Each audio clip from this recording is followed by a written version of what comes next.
Ryan, what's on your radar? A few weeks ago, we reported here about an allegation that Representative Josh Gottheimer had leveled at a speech at Rutgers.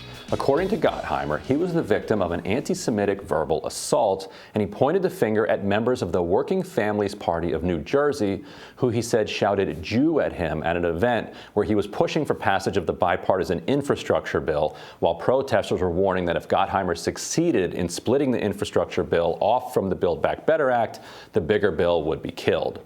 Now, the WFP adamantly denied it, and a WFP member named Lisa Schwartz came forward saying she was the woman on the video who Gottheimer may have mistaken for an anti-Semite. She was yelling at him, "Here's your cup of Joe, Josh. Here's your cup of Joe." Cup of Joe is the name Gottheimer gives his little meet and greets at coffee shops, which he does in lieu of town halls. So here's that exchange. Yeah, do a live. To me, that's favorite. Do a live.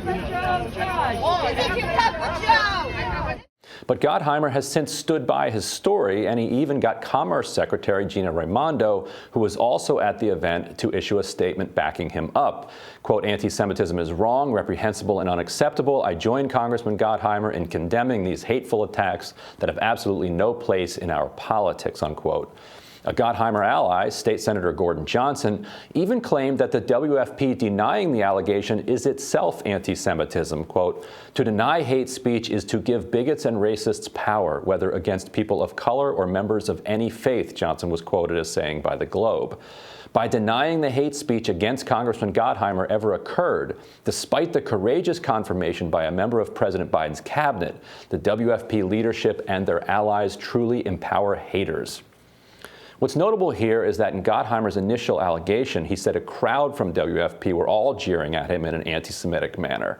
Now he's down to accusing a single person. Meanwhile, Gottheimer has made the editorial rounds. Larry Udelson is editorial director of the Ben Yehuda Press, which is an independent publisher of Jewish books, and he also writes for the Jewish Standard, where he wrote an article on the affair headlined "Joe or Jew," and laying out both sides of the debate. Udelson told me that after the story ran, Gottheimer screamed at his editor, arguing that the article implied he was a liar and that calling someone a liar is an old anti-Semitic trope. The New Jersey WFP, for their part, say they have canvassed their entire membership and hunted high and low for the anti-Semitic perpetrator, but haven't found them. Udelson interviewed Hetty Rosenstein, WFP board chair for about 10 years, for his article, and Rosenstein told him, quote, "Most of the original founders were probably all Jewish. Look, there's a lot of anti-Semitism everywhere, we know that, but I am not aware of any anti-Semitism coming from the leadership of the New Jersey Working Families Party, not from Sue Altman, not from members of the board. I haven't experienced any inkling of anti-Semitism coming from working families. Sue called every person she knew who was at that demonstration to see if anyone heard it and who had said it. Nobody had heard it," unquote. Well, I think I may have found the person. And while he's not a member of the WFP, he was at the event. His name's Russell Miller, and he says that he tried to appeal to their shared Jewish heritage when he said to Gottheimer, "Josh, as a Jew, you should be ashamed of what you're doing to build back better. It's a shanda." Russell Miller joins us now to shed what light he can on the great Gottheimer mystery. Russell, thank you for joining us. My pleasure.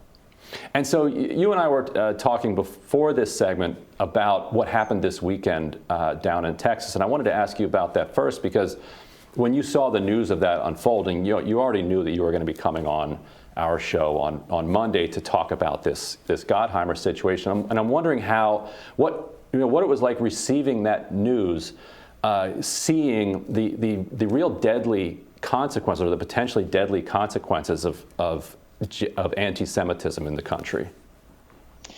You know, what happened this weekend was not only about anti-Semitism, but at least in the Jewish community, the conversation has been about the rhetoric of anti-Semitism. Apparently, somebody from the FBI made a statement that the perpetrator, whoever he turns out to be in Texas, was not attacking Jews. He had another single issue in mind. And technically, that seems to have been true. He had another issue in mind, and he figured that the Jews were the people who could get him the press. In the Jewish community, that's being seen as anti-Semitic. It seems like it was anti-Semitic. He's accusing the Jews of being somehow connected to the arrest of this person. In any event, it was tragic. It was horrible. It was shocking. And thank God everything came out okay. But it also was real. And Josh has been playing this up. He's been trying to get votes and raise money on this false accusation of anti-Semitism. Now, I understand that it's possible he misheard what happened, but it's just shocking that he would go ahead and tar the Working Families Party, of which I'm not a member. I happened to be there. Our Revolution was co-sponsoring the event, and I got an email from them, was able to go. It's just shocking that he would use this. And can you walk? Yeah.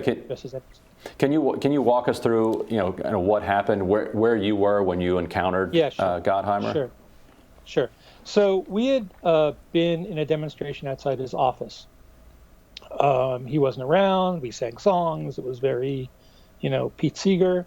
And then somebody heard that he was doing this Cup of Joe thing in town in Glen Rock.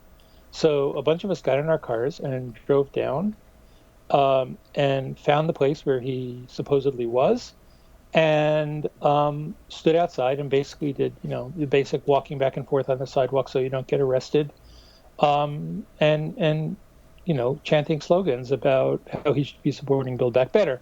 Well, at a certain point, somebody came up with the realization that he was probably going to leave through the back exit, not the front exit. So some of us went to the back exit, and indeed the door opened, and a couple of big thuggish-looking guys came out, and they were followed by Gottheimer. So I would say 3 or 4 of us began walking behind him, and yelling at him and chastising him, and he and his guys started walking a little faster. I was the fastest of the group, so I ended up being pretty much right behind them, and I said exactly what you said, Ryan. Taking advantage of our shared Jewish heritage, I hit him where I thought it might hurt, and I said, Josh, this is really a shame. This is a shanda. As a Jewish person, you should be doing the right thing, doing the humanistic thing, and supporting people as much as you're supporting bridges. And I did use the word Jew. And then I saw in the paper where he had been running around saying this stuff. And Ryan, it wasn't until I saw it in your newsletter that I realized what had transpired. Did he react when you said that? And also, did you hear anything else from anybody else that could have been misinterpreted by him? No, he didn't react at all. He didn't turn around. I mean, the one thing I was trying to do was get his attention. He just sort of moved as quickly as he could forward. And no, there was nobody else saying anything like that. And I'm not even sure that anybody in the group heard me, because I was up ahead of the group. Like I said, I sort of ran up closer to him than other people were. So no, there was no one else. So it sounds overwhelmingly likely that this is what he heard, which was at least. So he did hear the word Jew. It wasn't the word Joe, as we kind of suspected earlier, 100%. Right? So it can be an honest. Do you think it's an honest mistake that he didn't hear what you said, or do you think he's actually twisting what you said? No, he's absolutely twisting what I said. It's not possibly an honest mistake, because if he heard the word Jew, then he heard the full sentence. If he heard the word Jew, then he heard the word shanda, and if he heard the word shanda, and he knew that the person who was saying it was Jewish. So I don't know what shanda means. So right, but I guarantee you that Josh Gottheimer does. It means a shame in Yiddish. It's the kind of thing our grandparents would have said to us. Did you happen to hear the "Here's your cup of Joe, here's your cup of Joe"? I'm just wondering if sometimes the brain can play tricks on you, and maybe he heard you say Jew, and then shortly right after he hears cup of Joe, and so he's, it's like his brain may be playing tricks on him. Do you think that's possible? Did you hear them chanting that? I didn't hear that. I don't recall that. I wasn't familiar at the time with the idea that he called his little meetings a cup of Joe, but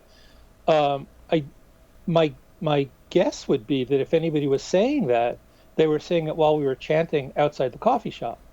It doesn't seem like something somebody would have been yelling at him as he was running away, but it's possible. Right. And we did, by the way, reach out to Gottheimer's office for comment. We didn't hear back. Have you reached out to Gottheimer's office? Would you be interested in some type of conversation with him? I have not, and I would. Great. Sure, 100%.